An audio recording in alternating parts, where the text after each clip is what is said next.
All right, hey Alpha Sisters, it's CO. Today I had some free time between appointments, so I wanted to. Oh wait, let me turn the volume down. So today I wanted to talk about visualization. So visualization.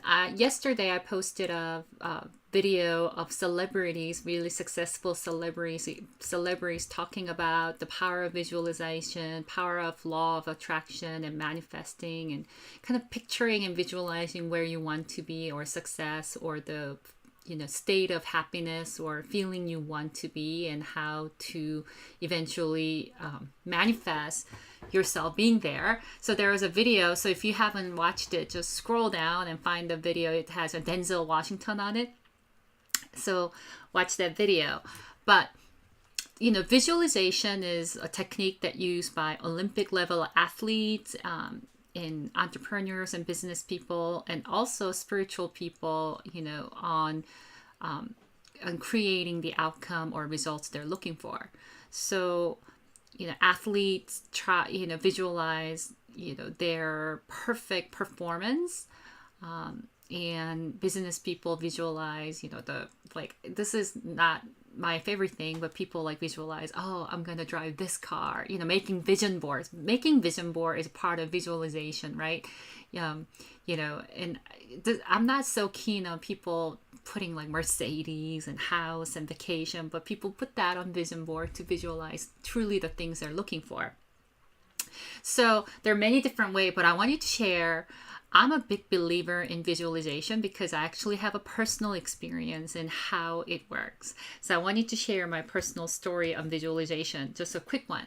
So when I went to college, while I was in college, I was dating a boy that was really into cars.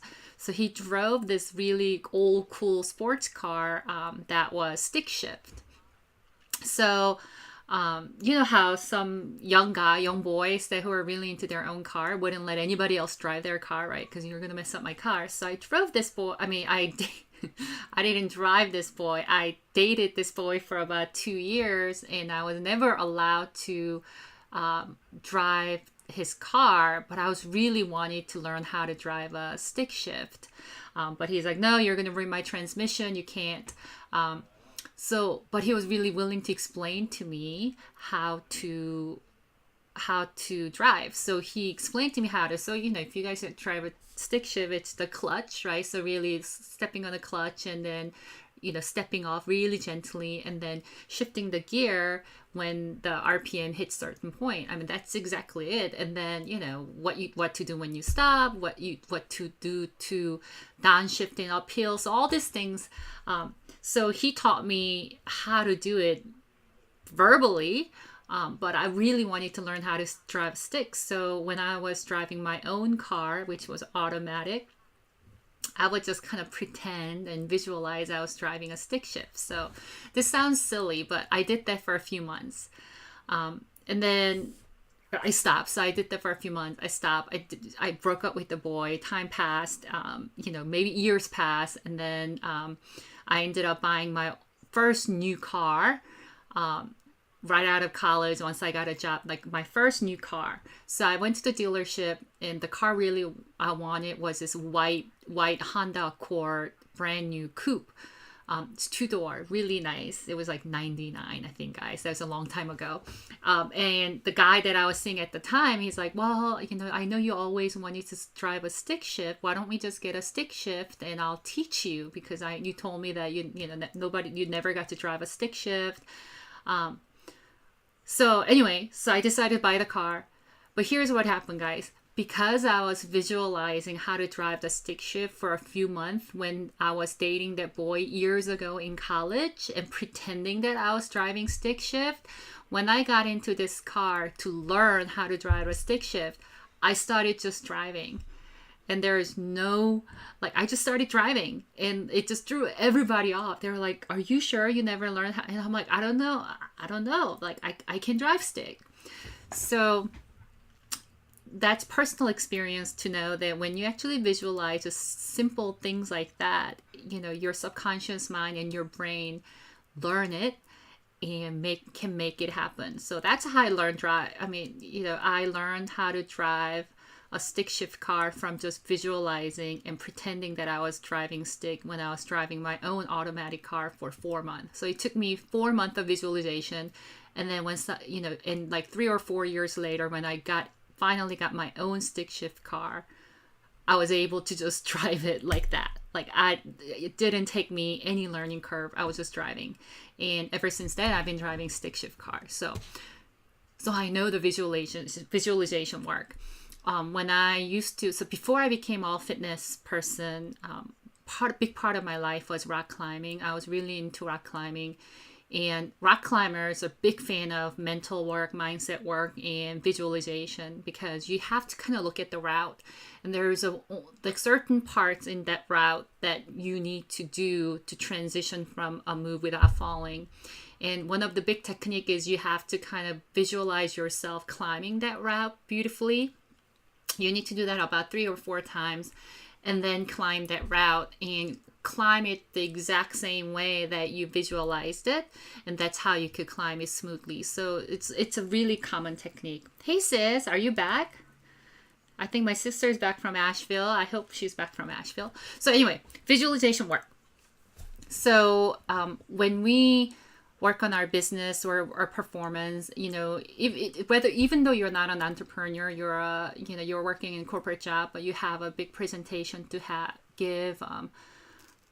Anytime you need to learn to visualize. Another post that I made on the group was around daydreaming. Daydreaming is basically a visualization, because you're really visualizing what you want and getting really clear in getting really detailed and clear version of how you want it to be. So that's the question you need to ask. How do I want it to be? How do I want my business to be? How do I want my health to be? How do I want my life and relationship to be like? And you need to start visualizing and thinking about it and writing on it. Journaling. If you can't really visualize, some of us have a more visual people, so it's easier for us to visualize, but some of you may not be able to see it in your mind's eye, but you could just write it down. So there are all these exercises to visualize, daydream, thinking about it is a big step in manifesting what you want out of your life. And then, so that's what I want to talk to you about. I don't, because whenever people ride in my car, they're like, oh, I didn't know you drove a stick shift. How did you learn it? And I never tell a story. I'm like, whatever. I've been driving stick shift for the longest time. And I never mentioned that I actually taught myself how to drive stick shift car by just visualizing it. So that's pretty cool. I also want to bring up to your attention, if you look at the pinned post in this group page, I'm offering 5 60-minute business strategy sessions between now and June 2nd. Some of my clients are traveling, they're really busy, so I have some openings in my schedule. I only have one opening for long-term client meaning 3 to 6 to 9 months, 3 to 6 months or more.